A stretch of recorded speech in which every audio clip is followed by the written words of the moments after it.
He's got the twister. Toes out. He might have it. He does. He does. He just had This martial art took the world by storm when Royce Gracie took on men more than double his size and won, all the way back in 1993. This is decade by decade everything you need to know about Brazilian Jiu-Jitsu. But before we get into this, make sure you click on the subscribe button and the notification bell right next to it to make sure you don't miss out on any new video that we will release. So let's get into it.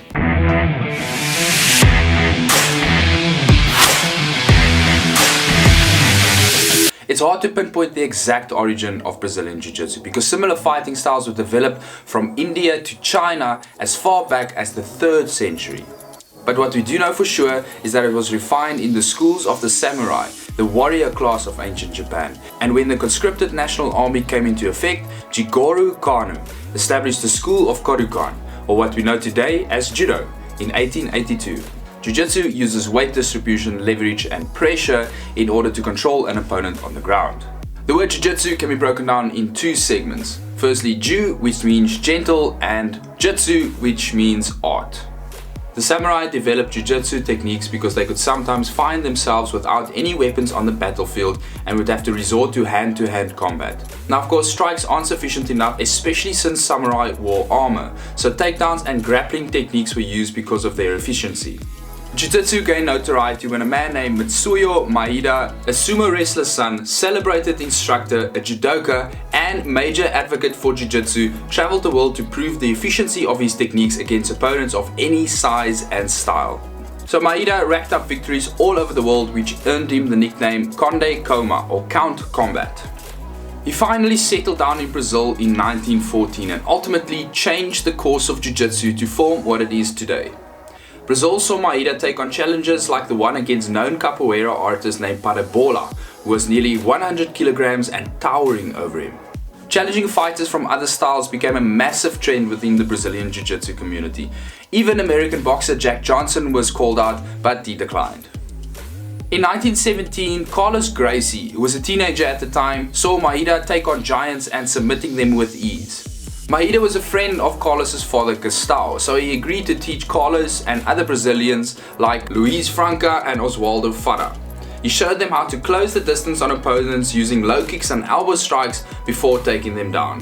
To help them grow, Maeda also had full contact sparring sessions with his students. Carlos Gracie embraced Jiu-Jitsu, so much so that he got all his brothers involved. And according to him, he opened the first Gracie Jiu-Jitsu Academy in 1925.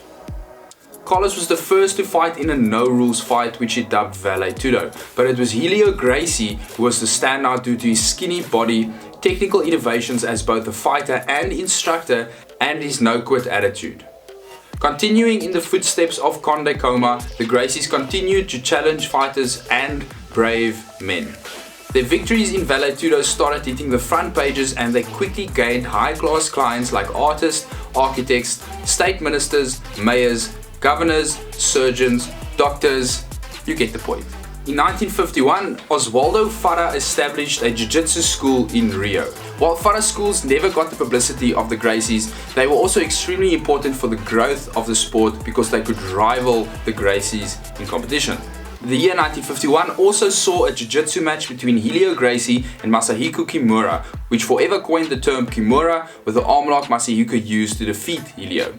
They filled the Maracana Stadium with 20,000 people, which included the Brazilian president Getulio Vargas. There was also a rumor going around that Kimura would not be allowed back in Japan if he lost, but he later stated that that was not true.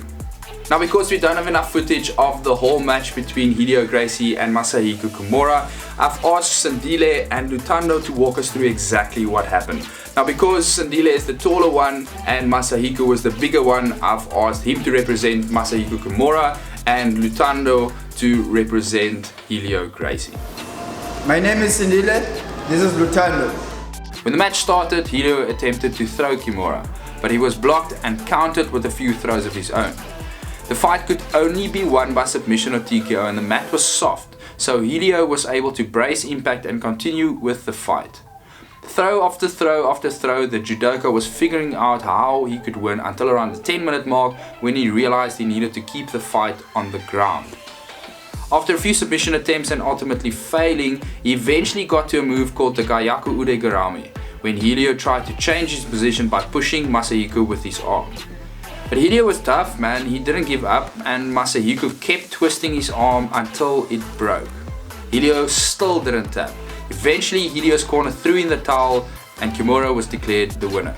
As tribute to Masahiko Kimura's victory, the Gayaku Ude Garami used to defeat Helio Gracie was commonly referred to as the Kimura. By the 1960s, Jiu-Jitsu competitions were starting to pop up more often, and back in those days, they were fueled by rivalries between different Jiu-Jitsu academies. It was also around this time that Carlson Gracie took the baton from Helio Gracie as the frontline in Vale Tudo.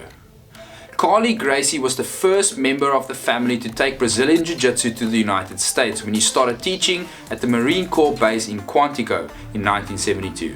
In 1978, Orion Gracie started the Garage Jiu-Jitsu sessions of Legend in California, while Halson Gracie was apparently alienated from the family due to his views on the traditions, opened up a gym in Miami in 1979.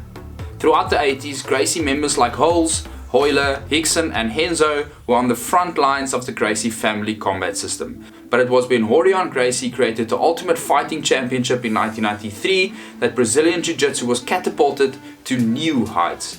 This was because Royce Gracie was able to defeat opponents double his size using Jiu-Jitsu to win the event. In the United States, it opened up a lot of people's eyes on the effectiveness of Jiu-Jitsu. And in Brazil, it offered new opportunities to be lifted out of poverty through the UFC. Due to this, Vale Tudo and Brazilian Jiu-Jitsu events spread like wildfire. In 1994, the CBJJ, which is now known as the International Brazilian Jiu-Jitsu Federation or IBJJF, was established by Carlos Gracie Jr. and Oswaldo Alves, which regulated the sport. The first international Jiu-Jitsu competition was held in Mandiles in 1996 and is still considered to be one of the most prestigious gi competitions in the world. The first ever ADCC was held in Abu Dhabi in March of 1998 and the prize money was a solid $70,000. It was created by Sheikh Tanoon bin Zayed Al Nahyan, who fell in love with Jiu-Jitsu after watching the first UFC while he was studying in the USA. With the intention of getting Jiu-Jitsu into the Olympics, the Sport Jiu-Jitsu International Federation was founded in 2014. It was also around this time that BJJ Globetrotters was founded in order to create a platform for traveling Jiu-Jitsu practitioners. In 2017, Eddie Bravo introduced combat Jiu-Jitsu allowing open-hand palm strikes. At first, people didn't take it seriously until Wagner Hoxha beat his opponent via TKO in the first Eddie Bravo Invitational Combat Jiu-Jitsu Worlds.